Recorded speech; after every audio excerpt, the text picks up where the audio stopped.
এই 6 তাসবিহ পড়বে। আমরা বললাম, বুজুর্গরা বলে এই 6টা তাসবিহ না, সুবহানাল্লাহ, আলহামদুলিল্লাহ, আল্লাহু আকবার, লা ইলাহা ইল্লাল্লাহ, আস্তাগফিরুল্লাহ,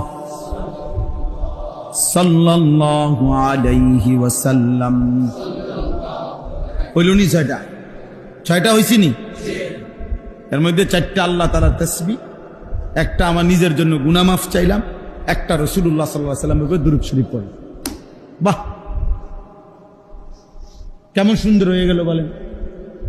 দুরূদ শরীফ পড়া দরকার নেই তো এই যে পড়লাম, গুনাহ মাফ চাওয়া দরকার নেই তো চাইলাম, আল্লাহরে ডাকা উচিত নেই তো ডাকলাম।